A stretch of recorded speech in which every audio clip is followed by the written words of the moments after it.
बढ़ते यूपी के 75 जिले, 75 कहानियां।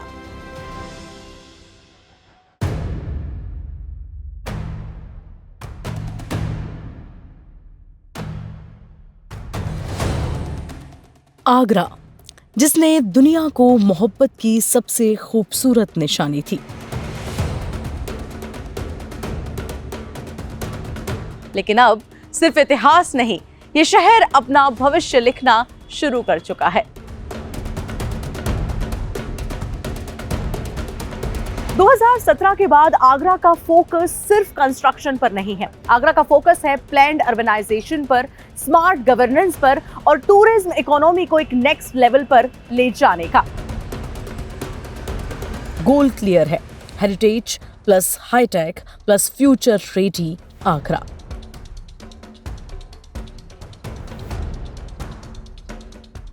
आगरा मेट्रो एक गेम चेंजर।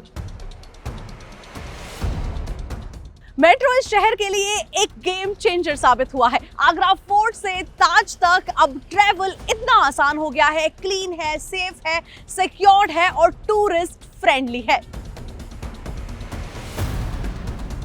टेक्नोलॉजी और ट्रेडिशन का बैलेंस, यही है new Agra model. Smart cities mission के तहत आगरा खुद को अब एक मॉडर्न, स्मार्ट और टेक ड्रिवन शहर में बदल रहा है।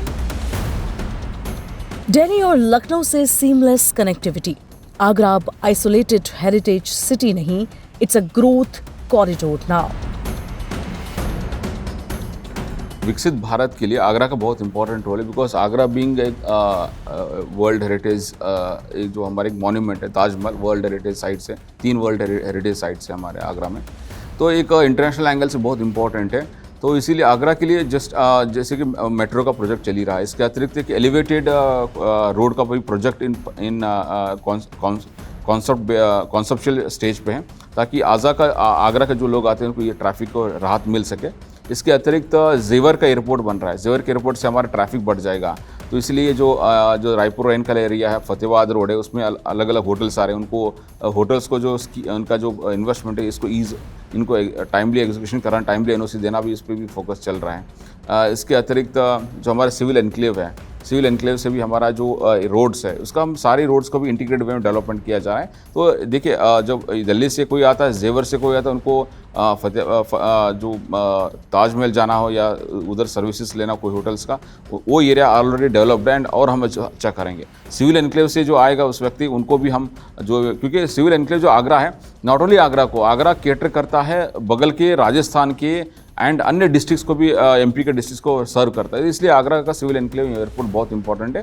एंड शूज़ का बहुत बड़ी इंडस्ट्री है, शूज़ को अगर शूज़ का बहुत बड़ी इंडस्ट्रीज़ है, तो जेवर का एयरपोर्ट बनेगा, तो जो उनके लिए जो कार्गो का भी इंपॉर्टेंट सहूलियत मिलेगी, जो उनके जो इंटरनेशनल गेस्ट्स हैं उसको भी सहूलियत मिलेगी। तो Agra will be you can say अगले 5 साल 10 साल में एक आगरा का रूपरेखा ही डिफरेंट होगा। इसके अतिरिक्त यमुना एक्सप्रेसवे डेवलपमेंट अथॉरिटी भी, उनके द्वारा भी आगरा का एक इंटीग्रेटेड डेवलपमेंट के लिए उन्होंने एक मास्टर प्लान, ड्राफ्ट प्लान तैयार किया है, उसको भी पब्लिक ओपिनियन के लिए भी प्रकाशित की गई है। तो ये जस्ट मैटर ऑफ टाइम, एक समय की बात है। आगरा एक आने वाले दिनों में बहुत अच्छी, वो एक वाइब्रेंट आगरा बनेगी, विकसित आगरा बनेगी। ये है इनर रिंग रोड, जो आपको डायरेक्ट दिल्ली, नोएडा, लखनऊ तक पहुंचाएगा और इसका ऑब्जेक्टिव क्लियर था। ऑब्जेक्टिव ये है कि इसे सिटी कंजेशन को कम करना है और टूरिस्ट ट्रैफिक को डायरेक्ट एक्सेस देना है।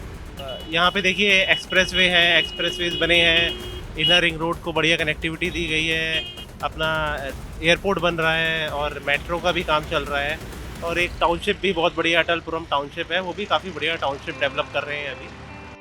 ये सिर्फ हाउसिंग प्रोजेक्ट नहीं, ये एक फ्यूचर अर्बन इकोसिस्टम है।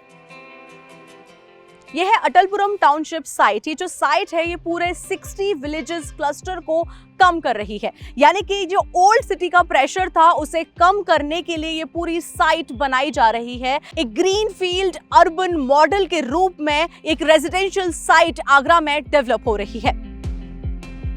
आगरा एक अपराध की एक यहाँ लहर सी चलती थी, पहले कुछ दिन तक कुछ नहीं होता था, फिर एक धाम से एक बड़े अपराध होते थे। इसमें कानून व्यवस्था में निसंदेह एक बड़ा परिवर्तन देखने को मिला है। दूसरा सबसे बड़ा विकास यहाँ पे इंफ्रास्ट्रक्चर का हुआ है। एक्सप्रेसवे पहले बन चुके थे, लेकिन एक्सप्रेसवे से जो कनेक्टिंग सड़कें हैं उनने आगरा को एक नई रफ्तार दी है। सबसे महत्वपूर्ण यहाँ ये हुआ कि आलू के किसानों के लिए एक सिंगना में इंटरनेशनल सेंटर मंजूर हुआ है। इस सेंटर बनने के बाद आगरा और इसके आसपास के आलू किसानों को बड़ी राहत मिलने वाली है। और विकास के नाम पे सड़कें बदली हुई नज़र आती हैं। स्वच्छता की दिशा में आगरा ने अच्छा काम किया है। अभी पोल्यूशन के क्षेत्र में आगरा को कंट्रोल में बड़ा आगरा नगर निगम को पुरस्कार राष्ट्रपति द्वारा मिला था। शिवाजी स्टेडियम यहाँ पे बन रहा है। महाराष्ट्र की सरकार की ओर से आके यहाँ आगरा किले में बड़े आयोजन शिवाजी की जयंती पे हो रहे हैं। तो हम एक नई पहचान बियॉन्ड द ताजमहल हमें देखने को आगरा के बारे में मिलती है। आगरा में देखिए डिफेंस कॉरिडोर बन रहा है। ये एक बड़ा प्रोजेक्ट है सरकार का। यहाँ रक्षा औद्योगिक गलियारा बन रहा है आगरा में। और यहाँ सिविल एयरपोर्ट की कमी थी, तो सिविल एनक्लेव बना है और एयरपोर्ट को विस्तार दिया है सरकार ने। और मतलब हम सड़क से लेकर के रेल मार्ग की बात करें तो 3 वंदे भारत आगरा में चल रही हैं, आगरा से चल रही हैं।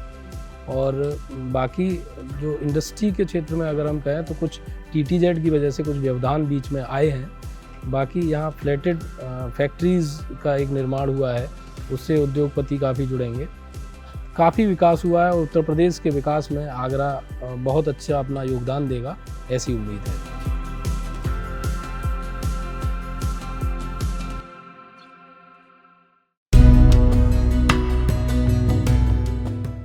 कि मेरे पीछे जो आप देख रहे हैं ये सिर्फ एक मामूली स्मारक नहीं है। ये एक ऐसा मकबरा है जो मोहब्बत का प्रतीक है, जो सदियों से बिना बोले ही सब कुछ कहता आ रहा है। सिर्फ देश भर से नहीं, पूरी दुनिया से ये स्मारक लाखों नहीं करोड़ों पर्यटकों का अट्रैक्शन है, एक आकर्षण है। ताजमहल अब भी इंडिया का मोस्ट विजिटेड मॉन्यूमेंट है। So, how do you like Taj Mahal? Taj Mahal is very nice. Yes, it's very nice. It's super, it's beautiful and fantastic. You like India? Yes, I like it. It's a wonderful land. You know something about Taj Mahal? Yes, it was built by Shah Jahan for his beloved wife Mumtaz Mahal. Development दिखने लगा, visible development दिखने लगा, जो पहले भी होता होगा लेकिन इस बार विजिबल ज़्यादा है। लॉ एंड ऑर्डर बेटर हुआ और उसकी वजह से जो पॉजिटिवनेस आई, जो एक मैसेजिंग हुई, वो बहुत ज़्यादा उसका इम्पैक्ट दिखता है हमको, क्योंकि हम तो टूरिज़म सिटी हैं, तो इंटरनेशनली बहुत फेम में रहता ही है आगरा। तो हम लोग भी चूँकि उसी का पार्ट हैं, तो हमारी कनेक्टिविटी भी उसी हिसाब से है, तो हम लोगों पर बहुत बड़ा प्रभाव पड़ता है इस चीज़ का। हम लोग ज़्यादा सफ़र भी जल्दी करते हैं, कोई छोटी सी घटना हो जाए, और हम लोग फ़ायदे में भी जल्दी आते हैं। तो ये जो मैसेजिंग गई है उसका बड़ा भारी इम्पैक्ट हुआ है। देखिए, आगरा में ऐतिहासिक नहीं, अब धार्मिक स्थल का भी बहुत ज़्यादा प्रचार प्रसार हो रहा है। कोई भी चीज़ पर्यटक जब आएगा उससे पहले जिसका प्रचार प्रसार अधिक होगा उसकी तरफ आकर्षित होगा। और आगरा में इस समय धार्मिक पर ज़्यादा विचार किया गया, और सबसे ज़्यादा जो हम मंदिरों को भूल चुके थे, हम अपनी संस्कृति को भूल चुके थे, ब्रज संस्कृति को हम जानते नहीं थे, हम बच्चों को क्या दे के जाते। ये हमारी सरकार ने प्रयास किया, दोबारा से इस पर काम हो रहा है। अवश्य पर्यटक बढ़ रहा है। मथुरा वृंदावन में आज स्थिति इतनी बढ़िया है कि जगह नहीं मिलती टूरिस्ट को ठहरने के लिए, वहाँ से आगरा आ रहा है ठहरने के लिए। तो इसलिए हमें उम्मीद है कि आने वाले दिनों में पर्यटक और बढ़ेगा। सबसे ज़्यादा हमारे देश, हमारे ब्रज की संस्कृति अपने साथ लेके जाएगा। ये बहुत महत्वपूर्ण चीज़ है। लेकिन अब फोकस सिर्फ मॉन्यूमेंट विजिट का नहीं है, एक्सपीरियंस बेस्ड टूरिज्म पर है। मेरे पीछे चल रहा तेजी से निर्माण कार्य, ये वही जगह है जहां से आगरा सिर्फ पर्यटन का केंद्र नहीं, अब कनेक्टिविटी का एक नया केंद्र बनने जा रहा है। खेरिया एयरपोर्ट आगरा को नए महानगरों से तेजी से जोड़ेगा। इस एयरपोर्ट का सीधा साफ मतलब है नया इंफ्रास्ट्रक्चर, बेहतर कनेक्टिविटी और स्थानीय युवाओं को रोजगार। इनर रिंग रोड का ऑब्जेक्टिव क्लियर था, टूरिस्ट ट्रैफिक को डायरेक्ट एक्सेस देना और सिटी कंजेशन को कम करना। नगर निगम के तहत चल रहे सौंदर्यीकरण कार्य शहर को एक नई खूबसूरती दे रहे हैं, यानी कि साफ सुथरे किनारे, बेहतर लाइटिंग और हरियाली, ये सब मिलकर बनाते हैं आगरा को एक balanced, beautiful city. Illegal colonies पर action, encroachment removal drive, better policing, Agra का अर्बन डिसिप्लिन अब इम्प्रूव हुआ है। ये शहर जहां कभी सिर्फ इतिहास बोला करता था, आगरा जहां सिर्फ हेरिटेज दिखा करता था, अब ये शहर फ्यूचर का एम्बिशन भी है, नए इंडिया का एम्बिशन भी है। ये है आगरा, हेरिटेज का हार्ट, यूपी के फ्यूचर का स्मार्ट स्टार्ट।